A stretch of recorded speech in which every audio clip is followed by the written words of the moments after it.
соберутся 2000 бизнесменов и политиков первой величины. Что может изменить в мире Давосский форум и о чем украинский президент договаривался с Си Цзиньпином? Думаю, это исторический момент. Новый глава ОБСЕ Себастьян Курц снова в Украине. Какова цель визита? В Турции задержали подозреваемого в расстреле 39 человек в стамбульском клубе «Рейна». Что о нем известно? Есть еще много деталей, которые я не могу раскрыть, пока идет расследование. Мы поделимся ими, когда придет время. Отгородиться от российского соседа. Зачем Литва планирует строить забор на границе с Калининградской областью?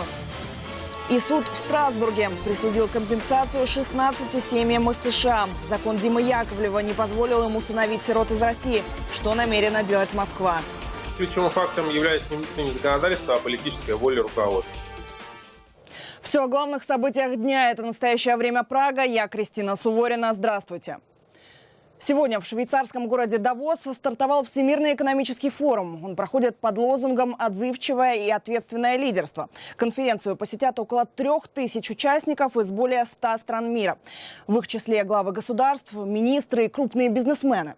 Форум проходит при повышенных мерах безопасности. Над Давосом закрыто небо для полетов. Некоторые горнолыжные склоны не работают. А за порядком следят 5000 вооруженных охранников. Это в 5 раз больше, чем число местных жителей. Налогоплательщикам Швейцарии проведение форума обойдется почти в $40 миллионов. К чему приезду так готовится Давос и что же будут обсуждать участники форума, расскажет Екатерина Бочнева. Самым ожидаемым спикером и главным рупором давосских ценностей глобального сотрудничества в этом году стал Си Цзиньпинь. Президент Китая впервые посетил Всемирный экономический форум во главе самой многочисленной в истории делегации из Пекина. Глобализация экономики некогда была пещерой с сокровищами, которую Али-Баба нашел в сказке о 1001 ночи. Сегодня в глазах многих это ящик Пандоры. Глобализация экономики действительно вызвала много новых проблем. Но это не оправдание для того, чтобы ее прекращать. Вместо этого нам следует адаптироваться к экономической глобализации и научиться направлять ее, сглаживать негативные эффекты и распределять выгоды от нее между всеми странами и народами. По опросам экономистов, одна из главных угроз этого года – ухудшение отношений между США и Китаем после избрания в Америке Дональда Трампа. Он неоднократно заявлял о намерении пересмотреть торговые отношения с Пекином. При этом сам Трамп в Давос не приедет. В последний день форума состоится его инаугурация в Вашингтоне. Однако на форуме его вступление в должность – одна из самых обсуждаемых тем. Отказ от трансатлантического торгового партнерства, выход из ВТО, возможное снятие санкций с Россией и многие другие предвыборные угрозы и обещания Трампа поддерживают в Давосе атмосферу неопределенности. Мы встречаемся во время большой неразберихи. Перед нами много-много вопросов, и мы должны найти решение проблем, ставших истоками этого беспокойства. Я ожидаю очень деятельных и конструктивных решений. Остались дома в этом году и многие другие мировые лидеры. Канцлер Германии Ангела Меркель, президент Франции Франсуа Олланд, премьер-министр Италии Паоло Джентилони и канадский премьер Джастин Трюдо. Проигнорирует Давос и Владимир Путин. Он посещал форум лишь однажды в 2009 году. На этот раз российскую делегацию из Москвы возглавит вице-премьер Игорь Шувалов. Мы видим тренд на протекционизм, но с нашей точки зрения необходима сильная позиция по вопросам глобальной торговли, открытым рынкам, справедливой конкуренции. Это было решением, выигрышным для всего мира в прошлом, и в будущем глобализация будет еще больше влиять на экономику. Если политики будут фокусироваться только на внутренних проблемах, то глобализация бизнеса будет неконтролируемой и нерегулируемой. Это не может быть решением. Еще одним вызовом мировой экономики называют Брексит. Ожидается, что о планах выхода Великобритании из Евросоюза на форуме расскажет другой дебютант Давоса – британский премьер-министр Тереза Мэй. Среди других спикеров – глава Международного валютного фонда Кристин Лагард. Она примет участие в как минимум 3 панельных дискуссиях о мировом экономическом прогнозе, гендерных ролях и кризисе среднего класса. О мере низких цен на нефть и политике ОПЕК будет говорить министр энергетики Саудовской Аравии Халид Аль-Фалих. Операционный директор Facebook Шерил Сэндберг расскажет о новых интернет-технологиях и социальных сетях. Уходящий вице-президент США Джо Байден выступит по темам борьбы с раком, правах ЛГБТ и борьбы с безработицей. Украинскую делегацию возглавит президент Петр Порошенко. Он уже прибыл в Давос и на полях форума встретился с китайским лидером Си Цзиньпином, попросив его содействия в мирном урегулировании ситуации на Донбассе. Я счастлив иметь эту возможность встретиться с вами и обсудить очень важные темы двустороннего и многостороннего сотрудничества. Думаю, это исторический момент. Он происходит в 25-летие наших дипломатических отношений. Я думаю, наши совместные заявления будут очень важны как для Украины, так и для Китая. У Порошенко запланирована широкая программа встреч в Давосе. Однако на традиционный украинский завтрак, организованный бизнесменом Виктором Пинчуком, он не пойдет. Многие участники украинской делегации отказались от него после публикации Пинчуком статьи в Wall Street Journal о необходимости компромисса с Россией. Великобритания откажется от членства в общем рынке и подчинения европейским регулирующим органам. С таким заявлением выступила сегодня в Лондоне премьер-министр Тереза Мэй. Она представила основные пункты правительственной программы по реализации Брексита. Для сохранения принципа свободы торговли как со странами Европейского Содружества, так и не входящими в него государствами по замыслу правительства должны быть заключены новые соглашения. План предусматривает также введение более жесткого контроля над иммиграционными потоками из стран ЕС.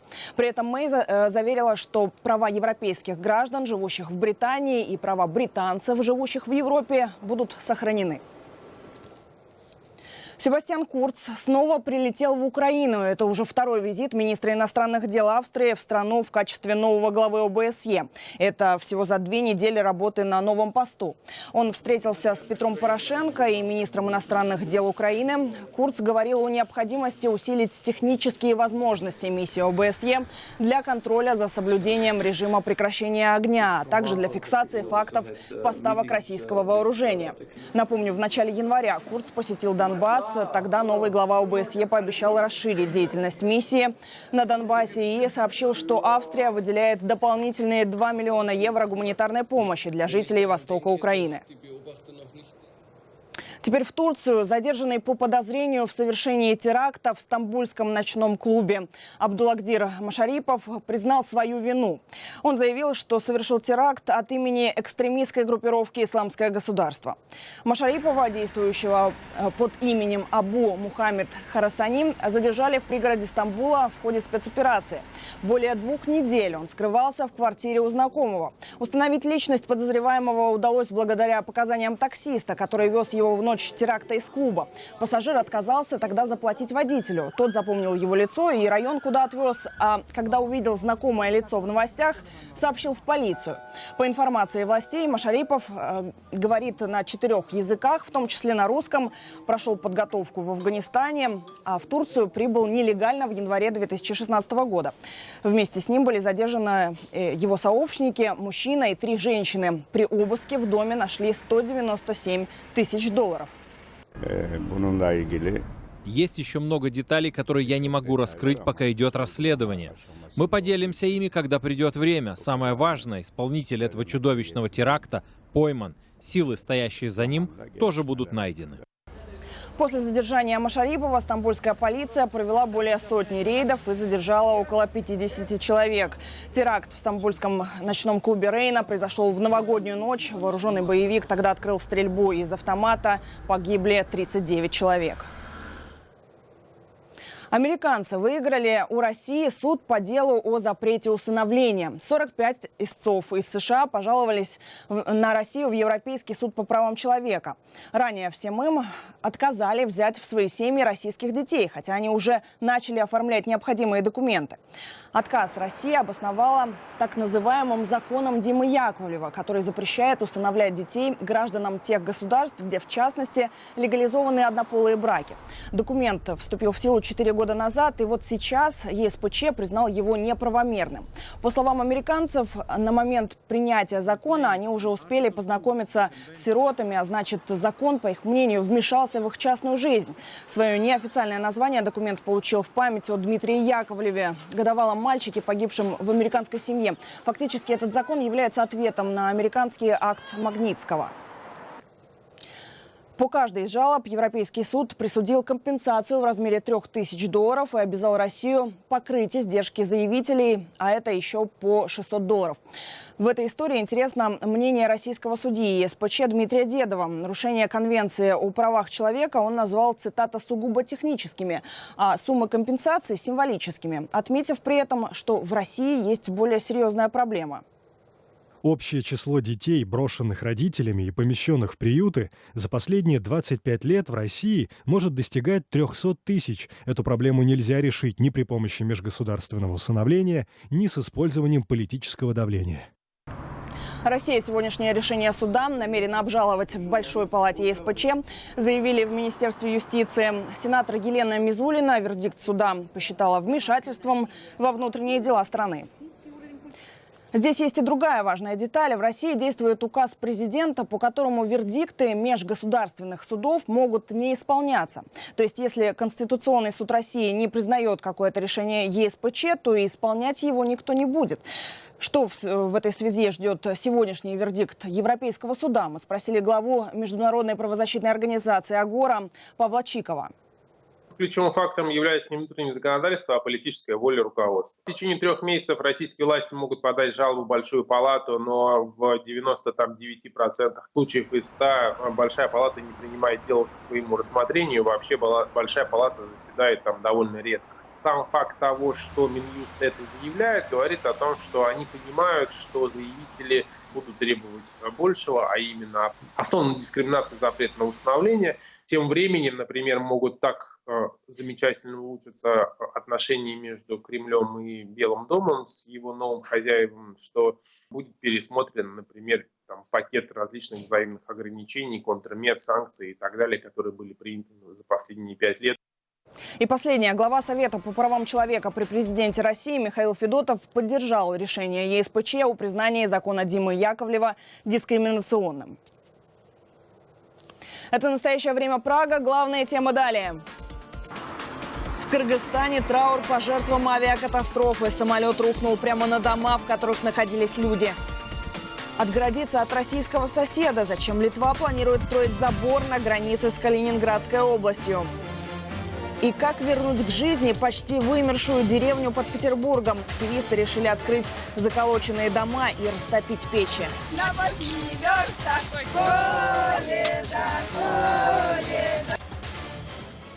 Сегодня в Кыргызстане день общенационального траура по погибшим в авиакатастрофе недалеко от аэропорта Бишкека. Поисково-спасательные работы на месте крушения самолета продолжаются. В поселок, где произошла трагедия, прибыли спасатели и спецтехника. В Кыргызстане ждут прилета экспертов Межгосударственного авиационного комитета. Им передадут обнаруженные на месте падения черные ящики турецкого Боинга. Число погибших в этой аварии возросло до 38 человек. Под завалами нашли тело еще одного пилота. Среди погибших 15 детей. В больницах остаются 13 человек, получивших ранения и травмы. Я напомню, что транспортный Боинг 747 турецкой авиакомпании разбился накануне при заходе на посадку в аэропорту Манас. Лайнер рухнул на дома, находящегося неподалеку жилого поселка. По информации властей Кыргызстана, в результате крушения в поселке полностью или частично разрушены 23 дома. В качестве основных причин аварии эксперты называют тяжелые погодные условия и ошибку пилота. Литва в этом году построит заборы на границе с Калининградской областью. К работам обещают приступить уже этой весной. Эта новость всколыхнула российские СМИ. А временно исполняющий обязанности губернатора Калининградской области Антон Алиханов даже иронично предложил поставлять Литве кирпичи для стройки. Зачем Балтийской республике понадобилось отгородиться от России? И чего больше в этой истории – политики или экономики? Выяснял наш корреспондент Денис Тарасенко. На 135 километров забора между Литвой и Калининградской областью планируется потратить свыше 3,5 миллионов евро. Это расстояние чуть больше половины всей границы. Плюс дополнительно придется инвестировать в систему наблюдения, датчики движения и прочие технологические системы. В Литве уверяют, что в этой теме нет и грамма политики. Забор совершенно точно строят не против танков или наземного вторжения. Необходимость появилась из-за того, что мы обязаны обеспечить должный контроль восточной границы Евросоюза. В нашей программе очень четко обозначено стремление, чтобы до 2020 года граница с Белоруссией и Калининградской областью контролировалась современными средствами, что в первую очередь обеспечит нашу экономическую безопасность. Экономическая безопасность – это борьба с контрабандой. Еще несколько лет назад каждая третья выкуренная в Литве сигарета была ввезена в страну нелегально. Проверяли просто. В крупных городах специальные инспекторы регулярно выворачивали городские мусорные урны и смотрели на пустые пачки. Что на них? Законные литовские акцизные марки или российские и белорусские наклейки? По последним данным, поток контрабанды снижается. Сейчас доля нелегального табака опустилась до 17%. И это уже огромная победа. Ущерб в цифрах никто назвать не берется. Но в целом считается, что вся теневая экономика составляет до 20% от ВВП Литвы. Для контрабанды табачных изделий Балтийская страна – идеальный транзитный узел. Литва расположена недалеко от фабрик по производству сигарет в Беларуси и Калининградской области, поэтому является удобной транзитной страной при использовании определенных логистических схем в контрабанде сигаретами. Нелегальная продукция течет рекой в Евросоюз не только по суше. Эти кадры сняты в последние дни декабря в Клайпедском порту. В одном из контейнеров обнаружили 3 миллиона пачек контрабандных сигарет на общую сумму в 7-8 миллионов евро. Используя на первый взгляд легальные таможенные процедуры, груз переезжает из государства в государство с постоянной заменой пункта назначения, отправления и других реквизитов. И в какой-то момент сигареты исчезают из-под контроля таможни. На последнем этапе основная задача контрабандистов – легально путешествующий груз превратить в нелегальный и избежать таким образом уплаты налогов. Помимо табачных изделий, в Литву контрабандой завозят топливо, алкоголь, лекарства и даже одежду с парфюмерией. Тайники, где это все прячется, вершина изобретательности, как и способ доставки. Например, из той же Калининградской области груз через реку Неман тащат водолазы. И, конечно, будущий забор должен стать преградой для нелегальных мигрантов. Этот вопрос больше актуален на границе с Белоруссией, которую лесами пересекают мигранты из Средней и Юго-Восточной Азии. Денис Тарасенко, «Настоящее время», Вильнюс, Литва. Пока в Украине бушует непогода, десятки тысяч бездомных рискуют умереть от обморожения. В стране открываются временные ночлежки и пункты обогрева, но пока их катастрофически мало. Кто они, оставшиеся без крова, и как к ним относится украинское общество? С бездомными пообщался Всеволод Ананьев. Палатка посреди заснеженного сквера. Вокруг у печки толпятся бездомные. Приходит погреться и Сергей. Полгода назад остался без квартиры и машины. Родственников нет. Опекун оказался мошенником. Обманом переоформил на себя имущество. А дальше, говорит бездомный, дело техники. Прихожу, смотрю, двери, другие замки стоят, все другое. Он рассказывает мне сказку, говорит: Сережка, я ж тебе дал 20 тысяч зелени. Когда я их и не видел. Если бы я видел эти 20 тысяч зелени, я бы на улице не был. Горячую еду и напитки здесь раздают волонтеры. Убеждают, среди украинских бездомных обманутых большинство. Кто-то остался без жилплощади, кто-то без документов и возможности уехать домой. Бесплатная рабочая сила в Украине ценится. Если оно уже на протяжении больше 20 лет это работает, продолжает людей кидать. За этим все стоят все равно большие люди. Просто так это, без прикрытия этих людей, то есть я не думаю, что люди бы не могли бы столько лет этим заниматься. Связаться с полицией не удалось. Информации о раскрываемости подобных преступлений в открытых источниках также нет. Не лучше обстоят дела и с государственными приютами для таких лиц. Их, по уверению самих бездомных, не хватает. Например, в Одессе палаток обогрева всего 3. С начала холодов в каждой получили помощь уже около 1000 человек. Волонтеры и священнослужители открывают частные ночлежки, как это. На чистых кроватях сидят бездомные. У каждого только одна книга – Библия. Не найдя помощи соцслужб, они нашли дом в частной церкви. 3 года назад сюда попал и Виталий. После смерти сына он пристрастился к спиртному, начал воровать, оказался на улице. Сейчас мужчина живет и работает в приюте. Помогает таким, как он сам. Это учреждение, в котором помогают начать новую жизнь. И это большой плюс. Задача властей просто очистить город от бездомных, и неважно, то ли вывести их за пределы города, и их мало интересует, куда они пропадут, лишь бы их не было. Бездомные жалуются на равнодушие украинцев, на бездействие, а иногда и агрессию госучреждений. В больницу я ходил, меня не взяли, охрана выгнала. Выкинула мой кулек ногами. Украинские чиновники оправдываются, бездомным помогают. Например, ищут родственников и отправляют иногородних домой. Транспорт и другие расходы за счет государства. Я сирота, у меня дочка в интернате. Приеду, постараюсь с ней увидеться. Точных данных о количестве официальных бездомных в Украине нет. По сведениям Минсоцполитики, их не менее 16 тысяч. Но волонтеры убеждают, цифра занижена в 10 раз. Всеволод Ананин, в настоящее время, Одесса. В деревню одного жителя праздновать святки пришли 200 человек. В прославившееся на всю Россию засосье, вымершее село в Ленинградской области, возвращается жизнь. Впервые кадры из этой деревни попали в выпуски новостей минувшей осенью. Это произошло после того, как в засосье установили памятник жене врага народа. Нюра, так назвали собирательный образ женщины, потерявшей кормильца в годы сталинских репрессий. К 1937 году в тюрьмы ГУЛАГа по коллективному доносу из деревни забрали всех мужчин. Домой вернулись единицы. И вот сейчас жизнь в засосье бьет ключом. Активисты открыли заколоченные дома и растопили печи. Подробнее Юрий Баранюк.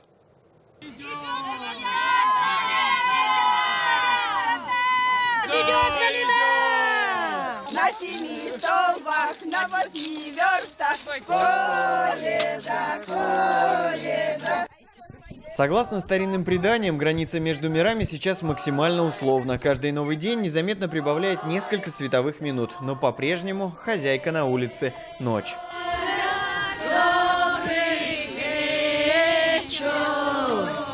Обряд каледования восходит к дохристианской языческой традиции. Современному человеку будет проще представить его как русский Хэллоуин. Каледа, каледа, ты нам дай пирога, или хлебу ломтину, или денег с полтину, или курочку с мешком, петушка с гребешком. Провести такое гуляние в городе трудно или даже невозможно вовсе. Заброшенная деревня Засосье, наоборот, подошла для праздника как нельзя лучше. Активисты открыли заколоченные дома, растопили печи, приготовили угощения и показали современным горожанам, как 1,5 века назад наши предки ходили в гости друг к другу. Шли 3 дня. Ноги все истоптали, но принесли и в ваш дом праздник. Так что послушайте и нашу песню.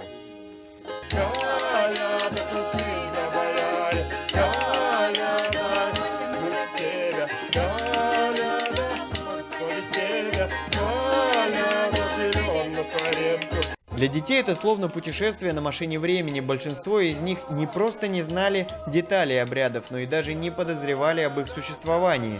Было интересно читать стих, как раз-таки. Интересно было петь песни. И вообще само мероприятие интересно тем, что новое что-то открываешь для себя. Медведь, когда обнимает молодых, эти девушки могут выйти замуж как раз таки, а старых они будут богатыми. Львиную долю обязанностей по организации праздника на себя взяли 2 сестры, Наталья и Ксения. Засосье — родина их предков. Потом женщинам стали помогать друзья, волонтеры, реконструкторы, фольклористы. К следующей зиме команда может стать еще больше. В новом амплуа хотят выступить сегодняшние гости больших святочных гуляний. Наверное, самая незабываемая часть программы больших святочных гуляний в Засосье – это знакомство с домашними животными деревни. Этот кролик появился на свет накануне Нового года. Многие гости впервые так близко взглянули на собственную культуру. 150-200 лет назад Россию населяло более 80% крестьян. И мы сегодня, по большому счету, наследники народной крестьянской традиции. Просто так как в нашей истории был такой разрыв, да, и была смена курса политического, исторического, то 100 лет мы ничего не знали. В будущем году большие святочные гуляния обещают провести снова и опять также на добровольных началах. Придется привести в порядок еще больше изб в домах, которые восстановили к этим святкам. Места в следующем году всем гостям уже может не хватить. Юрий Баранюк, Александр Глебов. Настоящее время. Ленинградская область. Таким запомнится этот вторник. Наши выпуски можно найти в YouTube и на сайте currenttime.tv. Оставляйте там, пожалуйста, свои комментарии. Это «Настоящее время». Кристина Суворина. До встречи.